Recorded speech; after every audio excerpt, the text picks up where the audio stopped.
We are happy to be part of this great program. And as you listen, I believe the Lord Jesus Christ is going to bless you. Let us pray. Our Father and our God, we bless you for the privilege given to us to be called your servants. We appreciate your mercy over our lives. As you look into the pages of the scriptures, we pray you will give us understanding and bless every hearer. In Jesus' wonderful name we pray. Amen. Tonight we shall be considering a topic that says, who is a true man of God? Who is a true man of God? And we shall be reading from the book of Acts of the Apostles chapter 1, verse 1. The former treatise have I written unto thee, O Theophilus, of all that Jesus began both to do and teach. We must agree with the fact that being called a servant of God is not something that is easy. Being a true servant of God is not something that is man-made. God is the one that called his servant into the fold to serve. But tonight we want to consider who a true man of God is. So it is a high privilege to be called a man of God, and we cannot joke with that issue at all. The task of being called a man of God is a call to service, it's a call to commitment, and it is not a call of a life of convenience.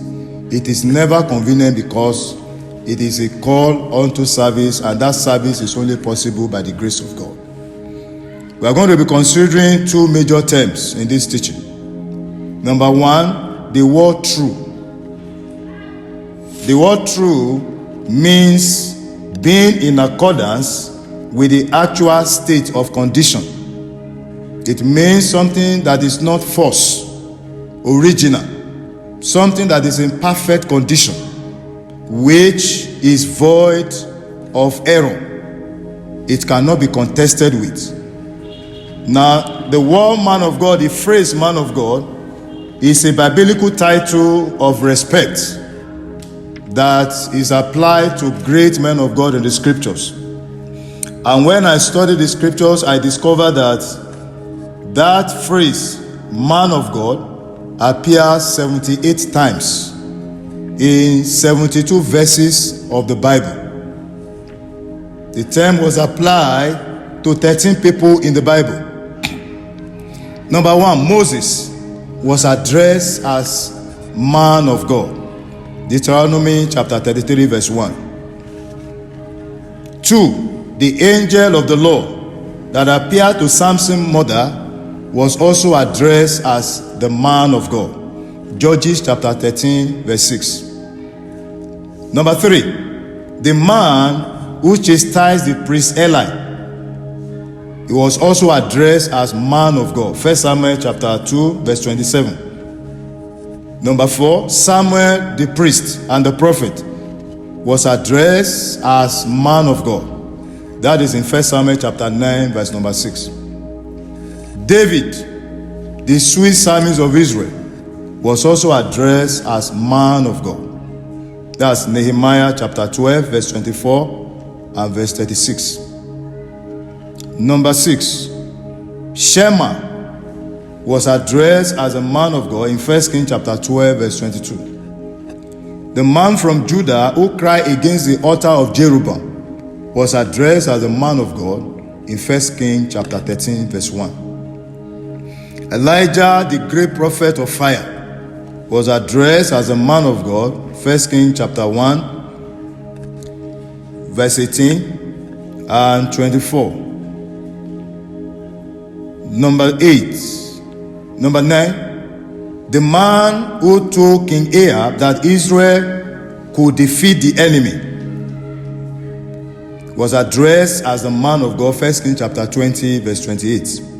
Elisha, the one who succeeded Elijah, was also addressed as man of God in 2 Kings chapter 4 verse 7 to 27.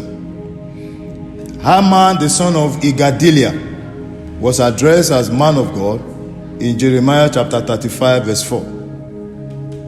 Number 12, the man who warned King Amaziah of Judah not to go to war. 2 Chronicles chapter 25 verse 7 and 9. And the last person and the only person that was addressed as a man of God in the New Testament was Timothy.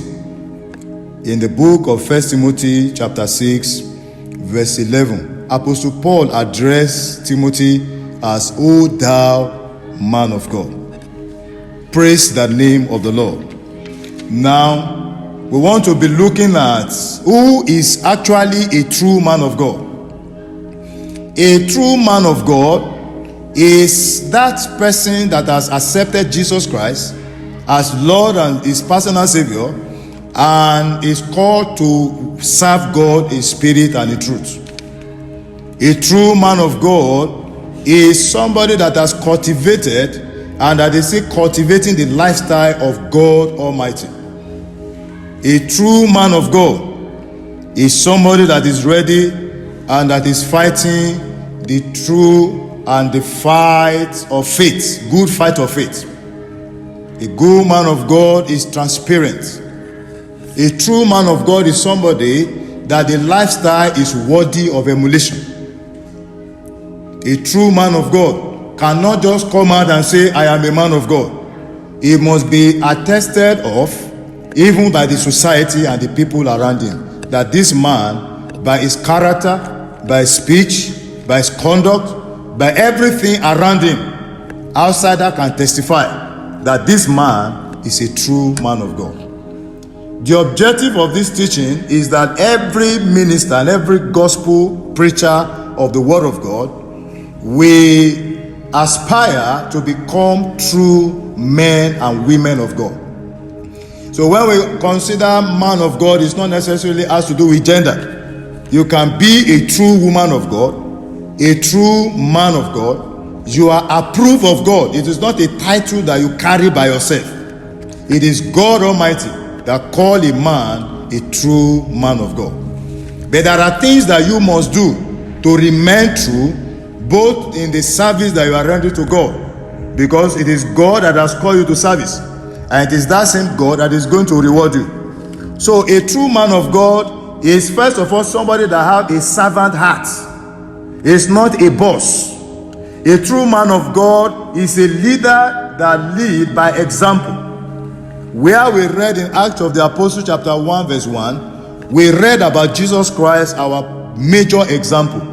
The things he began both to do and to teach. So he was a practitioner of whatever he teach. So a true man of God is not theoretical, it's a practical way of life. Whatever you see Jesus Christ teaching, these are the things he's practicing. A true man of God is a man that is full of integrity.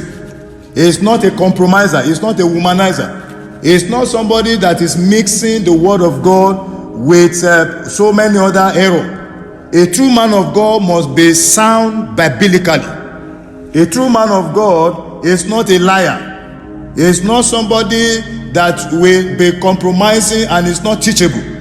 So teachability is one of the characteristics of a true man of God. You are open to correction by your leader, by the person that God has placed above you. It means that you are a true man of God. A true man of God is not rebellious to consider authority. A true man of God, he does not plan coup against his leader. A true man of God is a servant that reflects, not just charisma, but character. So what makes up a true man of God is a man of character that is manifesting the fruit of the Spirit, as listed in the book of Galatians chapter 5 verses 22 and 23. So a true man of God is not a person that is prayerless. You must be prayerful, and you are loaded with the word of God. Praise the name of the Lord. So you must not just only be a fervent preacher of God's word, but an ardent practitioner of God's word. Listen, I will repeat that. Not just a fervent preacher of the word, but an ardent practitioner of the word of God. If you don't practice what you preach, you are a false man of God. You are a false prophet. In fact, you should withdraw from serving God and say, I'm no longer interested in pastoring. Because what you teach must reflect how you live. And so a true man of God is somebody that is what? That is a man of integrity. Your yes is your yes, and your no is your no. Can people attest to your character and your environment? Can people say you are a true man of God or you are a deceiver? I want you to know that today, as we consider this topic, we have to reflect on our lives. Am I a true man of God? Let us pray. Our Father and our God, we thank you for the word of God we have heard, and for all the people that have listened to your word all over the world. We pray, oh God, for the grace to become true men and women of God. Where we are falling in our service, we pray you will forgive us. Cleanse us from all unrighteousness and help us to maintain a high level of integrity. Thank you because we know you have answered our prayer. For in Jesus' wonderful name we have prayed. Amen. Amen.